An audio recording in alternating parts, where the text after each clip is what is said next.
The Chechen rebels claim they're not only resisting, they're winning. Their weapons are makeshift. This is a machine gun mounted on a motorcycle sidecar. But their success is stunning.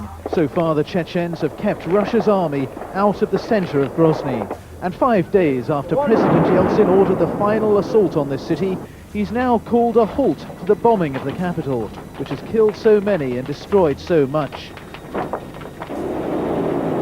The Chechens are bound to take it as a sign that Kremlin resolve to win this war may be weakening. The history of Russia is heavily tied to the history of communism and totalitarianism. But my story is not about that.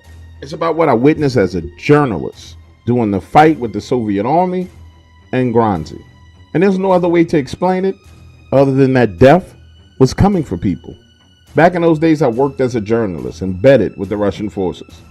And I'll tell you, there's something about a camera that makes you feel invisible. Even though you know deep down inside you, right there in the midst of the action, it makes you feel protected. And I'll say this to you.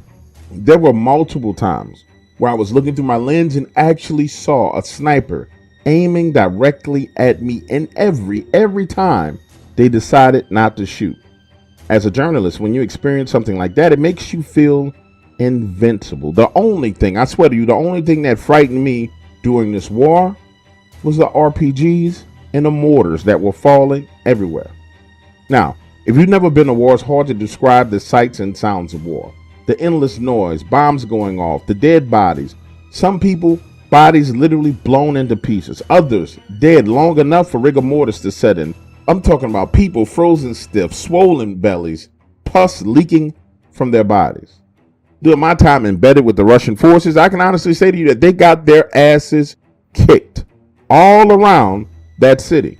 Now, and during this time, I witnessed the absolute worst of humanity. We're talking about families trying to flee from the war-torn areas in their sedans, mowed down, literally shot down in cold blood. Many of them, women and children. And let me tell you, I'll never forget the chants in the distance. Allahu Akbar! Allahu Akbar! As grenades and RPGs were chucked at us from rooftop buildings. And again, I know many of you have never been to war, but RPGs are nothing like what you see on TV or in video games. They don't just fly and hit a spot and detonate. Sometimes they bounce and skim across the ground, sliding and then blowing up. Now, after seeing this for the first time, I coined the phrase, the shadow of death. And the first time I saw it was through my lens. I was embedded with ground troops and 5 T-72 tanks. Imagine me there hiding in a corner, peeping around a building. Through my lens along the rooftop, I could see several insurgents. The tanks that I was embedded with slowly turned, taking aim. And just before they fired, this dark mass ascended on the rooftop, like swirling tornadoes of smoke diving down out of the air. Seconds later, the rooftop was hit, the building partially collapsed.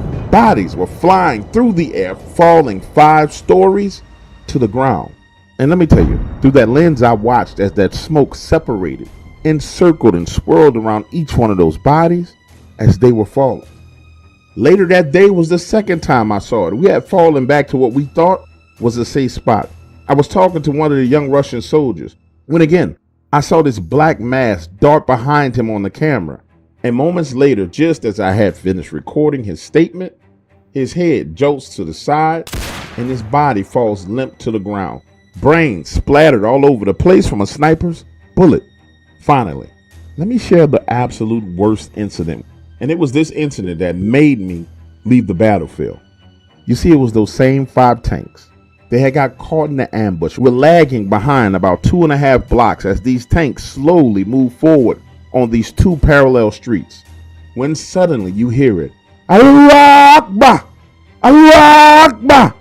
And everywhere on the rooftop appear these men with RPGs, all of them firing simultaneously. The explosion, so powerful, dust, metal flying through the air. And as the dust began to settle, through my lens again, I could see the smoky black mist swirling, darting around. And again, through my lens, I could see that smoky black mist swirling and darting around as if it was actually feeding on the dead bodies of these men.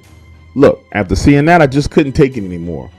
So I literally begged to be reassigned, and 3 days later, I was flown out of the area. Now, since then, my concept of war and the afterlife has changed. Now, I can't tell you for sure that those swirls of black mist were like reapers coming to take those people's soul, but what else could it have been? I can tell you for sure they damn sure were not angels, because I didn't see not one miracle performed during that time. The only thing there was death, and it was everywhere.